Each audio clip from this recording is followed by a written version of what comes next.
ఓం శ్రీ మాత్రే నమః. అందరికీ నమస్తే. అందరూ కూడా భగవాన్ అనుగ్రహంతో అందరము బాగుండాలి మనసారా భగవాన్ ప్రార్థిస్తూ ఉన్నాను. ఈ రోజున శ్రీ శ్రీ చంద్రశేఖరేంద్ర సరస్వతి స్వామి వారి ప్రవచించిన సౌందర్యలహరి 7వ శ్లోకం గురించి అయితే మనము విందాం.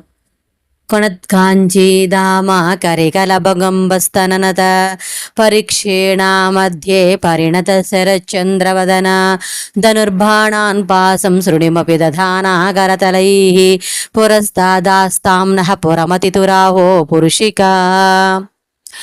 ఆభరణములలో పొదగబడిన చిరుగజ్జల సవ్వడి కొణత్ శబ్దంతో సూచించబడింది.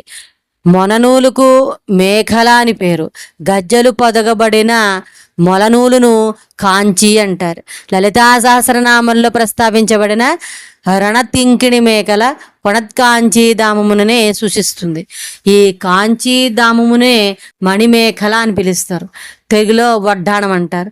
తమిళ పంచకావ్యాల్లో మణిమేఖల ఒకటి. దీనిలోని కథానాయిక పేరు కూడా అదే, మణిమేఖల బౌద్ధ గ్రంథం. ఈ కథానాయిక కాంచీపురంలోని ఒక బౌద్ధాచార్యుని వద్ద ఉపదేశం పొంది కృతకృత్యత పొందినట్లు చెప్పబడింది.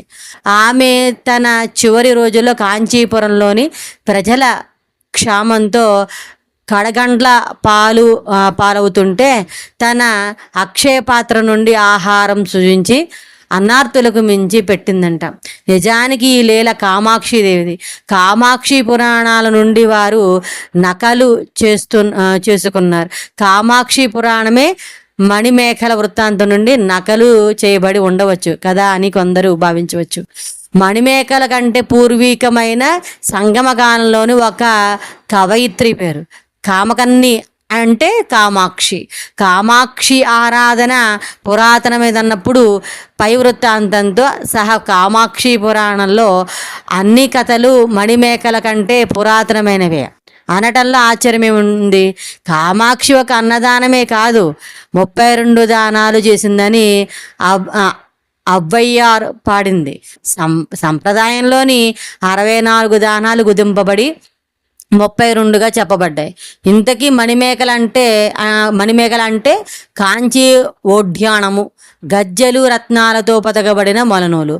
ఈ ఉద్దేశంలో అంబిక, కన్యాకుమారి, క్షీరభవాని, మీనాక్షి, విశాలాక్షి ఈ రకంగా అనేక రూపాల్లో ప్రార్థింపబడింది. అయితే శ్రీ విద్యాతంత్రంలో వర్ణించబడిన ఆయుధములు ముద్రలతో కూడిన లలితా త్రిపుర సుందరి కంచి కామాక్షి మాత్రమే. ఆచార్యుల వారు కామాక్షి పేరు నేరుగా చెప్పకపోయినప్పటికీ మణిమేఖలను కాంచీధామని చెప్తూ కామాక్షి దేవిని స్మరింపజేస్తూ ఉన్నారు. భూమిని మనం విష్ణుమూర్తి భార్య అయిన భూదేవిగా భావిస్తాం కదా. ఆ భూదేవి నాభి కాంచీపురంలో ఉంది. ఓడ్యాణపు ముందు భాగం నాభికి పైన ఉంటుంది. కాబట్టి ఈ ప్రదేశానికి కాంచి అన్న ప్రసిద్ధి కలిగింది. ధామం అంటే అనేక నూలు పోగులతో పేరుబడిన తాడు.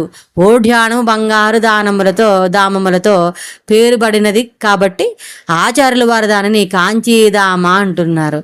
అమ్మ నడుస్తూ ఉంటే కాలిగజ్జల గలగడలంతో కాంచీధామపు చిరుగజ్జల సవ్వడులకు కూడా కలిసి ఒక మధురనాదాన్ని సృష్టిస్తాయన్నమాట. భూమి నాభి నుండి బయలుదేరిన ఈ ఓడ్యాణము చుట్టి రావాలి. ఎంత పెద్దదిగా ఉండాలి. ఈ కాంచీధామము అంబిక నడుమునకు అలంకరింపబడింది కాబట్టి అంబిక నడుము ఎంతో పెద్దదయ్యి ఉండవచ్చునేమో అన్న స్ఫురణ కలుగుతుంది. కానీ నిజానికి ఆమె నడుము ఎంతో పలచన, పరిక్షీణ మధ్యే సన్నని నడుము. ఇది ఉత్తమ జాతి స్త్రీ లక్షణమని చెప్తున్నారు. అయితే ఈ శ్లోకానికి మనము భాష్యం అయితే విందాం. 8 జానల శరీరన శిరస్సు ప్రధానమైంది కదా. అసలు ముఖం అన్న పదం నుండే ముఖ్యం అనే పదం పుట్టింది. అంబిక ముఖం ఎలా ఉంది? శరత్కాలపు చంద్రుని వలె ఉందట. పరిణత చరచంద్రవదన. శరత్కాలపు చంద్రుడు ఎంతో ప్రకాశవంతంగా ఉంటాడు. వెన్నెల పెండార పోసినట్లుంటుందామె. అది ఆ కాలంలోని వెన్నెల గురించే. ఆ కాలంలో రాత్రిపూట వాతావరణం ఎంతో చల్లగా ఆహ్లాదంగా ఉంటుంది. పరిణత అంటే పూర్తిగా పరిణతి చెందిందన్నమాట. అంబిక ముఖము శరత్కాల పౌర్ణమి చంద్రుని వలె ప్రశాంతంగా ఉంటుందంట. చంద్రుని బోలిన అంబిక ముఖము కరుణ అనే వెన్నెలను కురిపిస్తుందన్నమాట. ఆచార్యుల వారు 63వ శ్లోకంలో స్మితజ్యోత్స్నాజాలం తవ వదన చంద్రస్య పిబతాం అంటారు. ఒక దేవతామూర్తిని, ఆ మూర్తికి ఎన్ని చేతులున్నది, ఏ ఏ ఆయుధాలు ధరించినది అనే విషయాల ఆధారంగా గుర్తిస్తారు. ధర్మాణాన్ భాసం శృణుమపి దధానా కరతలై. ఆచార్యుల వారు వర్ణించిన దేవతామూర్తి ఆ 4 చేతుల్లో విల్లు, బాణములు, పాశము, అంకుశములను ధరించింది. శ్రీ విద్యాది దేవత అయిన లలితా త్రిపుర సుందరికి లేదా కామేశ్వరికి చెందిన గుర్తులివి. ఈ పై 2 చేతులలో పాశము, అంకుశము, క్రింది చేతుల్లో 2 చేతుల్లో ధనుర్బాణము ఉంటాయి. ఈ ధనుర్బాణములు మన్మధుడికి మాదిరి చెరుకు విల్లు, పూల బాణములే. రాగద్వేషము లోతుగా పరిశీలిస్తే మన లౌకిక జీవితం అంతా ఈ రెండింటి ద్వారానే చుట్టుముట్టుబడినట్లు అర్థమవుతుంది. ఇవే కామక్రోధములు. ఈ రెండింటిని అదుపులో ఉంచుకోవాలి. చిత్రం ఏంటంటే ఈ రెండింటి పుట్టుగా అంబిక లేలే, ఆమె అనుగ్రహం వల్లనే అంతమవుతూ ఉన్నాయి. ఈ విషయం స్మరణలో ఉంచుకున్నప్పుడే ఆ రెండింటిని అదుపులో ఉంచుకోవడం సాధ్యమవుతుంది. అంబిక చేతిలో పాశమున్నదే అదే రాగము లేక కామము. ఇక అంకుశం అన్నదే అదే ద్వేషము లేక క్రోధము. అంబిక 1000 పేర్లలో రాగస్వరూపాష్యాడ క్రోధాకారాంకుశోజ్వల అన్న 2 పేర్లు ఉన్నాయి. ఆశపాశం వంటిది. మనం వాడుకలో కూడా ఆశాపాశం అంటూ ఉంటాం. ఈ ఆశాపాశం మనలను కట్టిపడేస్తుంది. ఇది ఇక క్రోధం అంకుశము వంటిది. అది గుచ్చుకొని ఉసిగొల్పుతుంది. మన కోపాన్ని ఇతరుల లక్ష్య పెట్టకపోవచ్చు, కానీ అది మనకు చేసిన పుండు సలుపుతూనే ఉంటుంది. ఎవరి కోపం వారికే పొడిగించుకుంటుంది, ఎవరి కోపం వాడికే పొడుచుకుంటుంది. ఆధునిక విజ్ఞానవేత్తలు కూడా కోపం ఎంతో శక్తిని వృధా చేస్తుందని చెప్తూ ఉన్నారు. శాస్త్రంలో చెప్పబడిన ఇంకొక విషయంతో కూడా వారు ఏకీభవిస్తున్నారు. మనకు నచ్చని విషయాలపై నిప్పులు కక్కుతూ మనం వృధా చేసే సమయము కన్నా మనకు ఇష్టమైన విషయాలు చిక్కుకుపోయినప్పుడు ఎక్కువ శక్తి వృధా అవుతుందంట. కామము మనకు హితంగా ఉన్నప్పుడు కనిపిస్తూ గోతులు తవ్వే సామర్థ్యం కలది. ఇక అంకుశం అంటే మనకు ఏనుగు గుర్తుకొస్తుంది కదా, దానిని ఇనుప గొలుసులతో కట్టివేస్తారు. మన కామక్రోధములు కూడా పరిమాణంలో బలంలో ఏనుగంతటివి. అందువలనే వాటిని పాశాంకుశములతో అదుపులో పెట్టాలి. అంటే కామక్రోధములు ఉద్భవించే మనసును అదుపులో పెట్టుకోవాలన్నమాట. శివానంద లహరిలో ఆచార్యుల వారు మనసును మదించిన ఏనుగుతో పోలుస్తారు. కామక్రోధములు పుట్టుక అంబిక లీలల్లో ఒక భాగమైన ఆమె ఈ పాశాంకుశములు ధరించడానికి కారణం మరో విధంగా కూడా చెప్పుకోవచ్చు.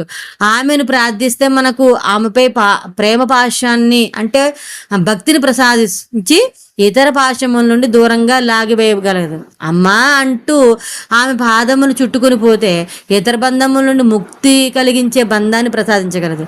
అలానే ఆమె కోపాంకుశాలతో మన క్రోధాలని అదుపులోకి తీసుకుని రాగలదు.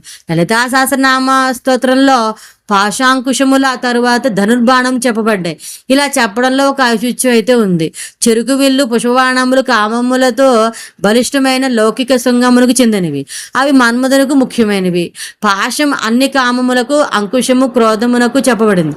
అంబిక విషయంలో మన్మథునకు ముఖ్యమైన ధనుర్బాణములు చెబితే ఆమె ప్రాముఖ్యత ఇలా అర్థమవుతుంది. అందువలననే పాశాంకుశములు ముందు చెప్పబడ్డాయి. మన పుట్టుకకు బంధానికి కారకుడు మన్మధుడని బాహ్య దృష్టికి తోచినప్పటికీ ఈ రెండింటికి వెనుక ఉన్నది అంబిక. మన్మథుని చేతిలోని విల్లు, బాణములు మనకు బంధాన్ని కలిగిస్తే అవే ఆయుధాలు అంబిక చేతిలోకి మారినప్పుడు బంధ విముక్తికి సమర్థములు అన్న విషయం గుర్తించాలి. ఏదో ఒక ఆశ జనించి అది తీరకపోతే క్రోధం వస్తుంది. ఈ ఆశ అంబిక పాదముల పైన తీవ్ర భక్తిగాను, క్రోధం కోపం మీద కోపంగాను చెప్పుకుంటే ఈ పాశాంకుశాలు మన బంధముక్తికి హేతువులవుతాయి. లలితా సహస్రనామ స్తోత్రంలో రాగానికి పాశమును, క్రోధమునకు అంకుశమును చెప్పిన తరువాత ధనుర్బాణములకు చెందిన మనోరూపేక్ష కోదండ పంచతన్మాత్రదాయక అనే 2 నామములు చెప్పబడ్డాయి. మనస్సుకు ప్రతీక అయిన కోదండాన్ని తన్మాత్రకు శబ్దస్పర్శ రూపరస గ్రంథములు ప్రతీకలైన పుష్పబాణములను ధరించిందట అంబిక. మన్మథునికి చేతుల్లో 2 ఆయుధాలు ఉన్నాయి. ఆ ఆయుధములు అంబిక చేతిలో కూడాను ఉన్నాయి.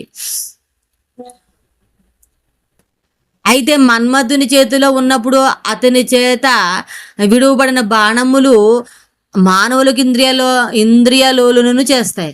అదే అంబిక చేతిలో ఉన్న ధనుసు మనలో ముక్తి కాంక్షను కలిగిస్తుంది. పంచేంద్రియములను అంబిక వైపు త్రిప్పి వాటిని పవిత్రం చేయడానికి ఆ బాణములు ఉపయోగపడతాయి. అవి అంబిక గురించిన స్తోత్రములను వినాలని ఆకాంక్షను ప్రోధి చేస్తాయి. ఆమె పదకమలములను స్పృశించాలని కోరికను జనింపజేస్తాయి. ఆమె పాదములు కడిగిన అమృతోదకములను పానం చేయాలనే ఇచ్చను కలిగిస్తాయి. ఆమె పాదములు పూజించిన పుష్పములను గ్రహించి వాసన చూడాలని ఆశను రేటెక్కిస్తాయి. ఆ తల్లి పద్మము పోలిన పాదములను మరీ మరీ చూడాలని తపనను కలిగిస్తాయి. మరి అమ్మ ఇంద్రియ సుఖాలనే కాదు, అతీంద్రియమైన అత్యంతికమైన సుఖాన్ని కలుగ చేసే కరుణ కలిగినట్టుది. దొంగ చేతిలో ఉన్న కత్తి మనను భయపెట్టి దోచుకోవడం ఉపయోగిస్తే మన చేతిలోని కత్తి అతన్ని పరిగెత్తిండేటట్టు చేస్తుంది కదా. మన్మథుని చేతిలో చెరుకు వంటి రసము పూల బాణముల నుండి స్రవించే తేనె కామరసంగా మారి లోకాన్ని కామమోహితం చేస్తుంది. అంబిక చేతుల్లో ఇదే వస్తువులు కరుణామృతాన్ని ప్రవహింపజేస్తాయి. తద్వారా మన హృదయాల్లో ఆ తల్లిపై భక్తి ఏర్పడుతుంది. ఆమె కరుణా ప్రవాహము మన భక్తి కలిసి మన అస్తిత్వాన్ని మరిపింపజేసి ముక్తిలోని బ్రహ్మానందాన్ని అనుభవింపజేస్తాయి. మన అంధకారంలో ముంచేదే మాయ, మన మునికిని మురిపింపజేసి కరుణింపజేసే జ్ఞానం. ఒక మాటలో చెప్పాలంటే అంబిక చేతులని బాణాలు మన విషయవాంఛన అదుపులోకి పెడితే ఆమె చెరుకు విల్లు మన మనస్సును లయం చేస్తుంది. ఇది జరిగినప్పుడు ముక్తిని సిద్ధిస్తుంది. ఈ 5 బాణముల చేత పవిత్రము చేయబడిన పంచేంద్రియములు, చెరుకు విల్లు చేత శుద్ధి చేయబడిన మనస్సు కూడి 6 కరణములుగా పిలువబడుతూ ఉన్నాయి. తేనెటీగకు 6 కాళ్ళు ఉన్న విధంగా మానవులకు 6 కరణములు. తన 6 కాళ్లతో తేనెటీగ పద్మంపై ఎలా వాలుతుందో అలా మనం ఈ 6 కరణములతో అంబిక పాద పద్మములపై వాలిపోవాలి. ఆమె పదములను పట్టుకుంటే మన రాగద్వేషములు కూడా అణగారిపోతాయి. ఆచార్యుల వారు అంబిక పాదములే వరదాభయములను ప్రసాదిస్తాయని పూర్వమే చెప్పారు కదా. మళ్ళీ ఆమెకు 4 చేతులెందుకు? ఆమె మహారాజ్ఞి, రాజసింహములైన ధనుబాణమును పట్టుకోవాలి. మరి ఆమె సామ్రాజ్యం ఎక్కడా? అది జ్ఞాన సామ్రాజ్యం. రాగద్వేషాలను రూపమాపి జ్ఞానాన్ని ప్రసాదిస్తుందని తెలియజేయడానికి పాశాంకుశమున్న చేతులు చూపడ్డాయి. మీదు మిక్కిలి 4 చేతులు ఆమెకు లోకాతీతమైన సౌందర్యాన్ని కలుగజేస్తున్నాయి. ధనుర్బాణాలు మనంతటా మనం సమర్పించుకోవాల్సిన ఇంద్రియాలను, మనస్సును ఆమె పాదాల వైపుకు త్రిప్పుతాయి. ధనుర్బాణాలతోనే అంబిక శుద్ధ జ్ఞానమైన ఈశ్వరుని ప్రపంచ క్షేమం కోసం కామం వైపునకు మరలించి ఆయనను కరుణామూర్తిగా మరలించింది. తాను శివకామ సుందరి అయింది. యావజ్జీవాలని వారి ఇంద్రియాలను, మనసును తన చేతిలో ఉంచుకొని ఇవే ఆయుధాలతో రక్షిస్తుంది. ఆచార్యులు వారి ధనుర్బాణాలతో చేయబడే లీల అమ్మ పాదములే చేయగలవంటూ ఉన్నారు. ఒక్కొక్క ఆయుధానికి ఒక్కొక్క శక్తి ఉంటుంది. వీటికి ఆ శక్తి అక్కడ ఉండి వస్తుంది. ఆ శక్తి ఆధారం అంబికే కదా. ఆమె చేత అనుగ్రహింపబడిందే ఈ శక్తి. స్వయంగా శక్తి లేని మనకు యుద్ధంలో విజయానికి ఆయుధాలు కావాలి. అన్ని శక్తులకు ఆధారమయ్యి అన్ని శక్తులు మొత్తంగా తాని అయ్యి ఉన్న అంబిక చేతిలో ఆయుధాలు ఆమె సంకల్పానుసారంగా కావలసిన రీతిలో ఆమె నిర్ణయించిన మేరకు ఫలితాన్ని ఇస్తాయి. నిజానికి ఆమె సంకల్పం ఈ ఫలితాలు నీయగలదు. కానీ ఆమెకు అదో లీల. పరమేశ్వరుడు జ్ఞాని వలె ప్రశాంతుడే ఉంటే ఈ జగన్నాటకం జరిగేదే కాదు. మన్మథుడు శివుని కామోహితుడిని చేయడంలో విఫలుడైనప్పుడు అంబిక అతడిని ఈ భగవల్లీలలోనికి తెచ్చింది. మన్మథుడు ధరించిన ఆ ఆయుధములు ధరించి అంబిక శివుని శృంగారాది దేవుని చేసింది. మన్మథుడిని పునర్జీవితుని చేసే జీవజాలములను కామప్రేరితులను చేయడానికి అధికారం ఇచ్చింది. అయినప్పటికీ ఆ ఆయుధాలను ఇంకా తన స్వాధీనంలోనే ఉంచుకుంది. అయితే అప్పుడు అంబిక ఆ ఆయుధములను ఉపయోగిస్తుంది. అయితే అప్పుడు అంబిక ఆ ఆయుధముల విధులను మార్చింది. మన్మథుని తాను ఇచ్చిన ఆయుధముల ఆయన మానవులను వారి కర్మానుసారంగా కామ ప్రేరితం చేస్తున్నారు. కానీ అంబిక ఆ కర్మ బలాన్ని ఆ కర్మ భారాన్ని మోస్తూ వారు విషయ బలయంలో చిక్కుకుపోకూడదని కరుణతో వారిని తమ వైపుకు తిప్పుకోవడానికి ఆయుధాలు ఉపయోగిస్తుంది. మన్మథుడు ధరించిన ఆయుధాలనే ఆమె కూడా ధరించిన ఆమె ఒక్క మన్మథ ధారి విషయంలోనే కామోద్దీపన కలుగజేస్తుంది. ఆమె శివునికి ఒక్కనికే శివకామ సుందరి, భక్తులకు జ్ఞానంబ, వారికి బంధ విమోచన కలుగజేస్తుంది. మన్మథుడు సామాన్య ప్రజల విషయంలో తన ప్రతాపాన్ని చూపగలడు. ఈశ్వరుని ముందు బూదిగా మార్చబడిన శక్తిహీనుడు. ఆచార్యుల వారు అంబిక రూపాన్ని 4 చేతుల్లోనూ వడ్డాణము ధరించిన సన్నని నడుమును పూర్ణచంద్రుని పోలిన ముఖాన్ని వర్ణించిన తరువాత ఆమెలను అంతరంగిక సత్యాన్ని, అంబికా తత్వంలోని సారాంశాన్ని వివరిస్తూ ఉన్నారు. పురమదితురాహో పురుషిక, ఆకృతిగొన్న త్రిపురారి యొక్క అహంకారమట. ఆమె కొంచెం లోతుగా ఆలోచిస్తే ఆమె శివుని యొక్క నేను అన్న భావమునకు ఆకృతి అన్న అర్థం తోస్తుంది. బాహ్యంగా కాముడు ధరించిన ధనుర్బాణాలు ధరించిన ఈ తల్లి నిజానికి పరబ్రహ్మ యొక్క చిక్శక్తి జ్ఞానాంబ. పురస్తాదాస్తాం, మా ముందు ప్రకాశించుగాక. ఎవరైతే తన సన్నటి నడుమునకు సవ్వడి చేసే చిరుగజ్జలు కూర్చిన మొలనూలు ధరించిందో, ఎవరి ముఖం శరత్కాలపు పున్నమి చంద్రుని పోలి ఉందో, ఎవరు తన 4 చేతులతో ధనుర్బాణములు పాశాంకుశములను పట్టుకుందో, ఆ పరమేశ్వరుని పరాహంత మా ముందు ప్రత్యక్షమవుగాక.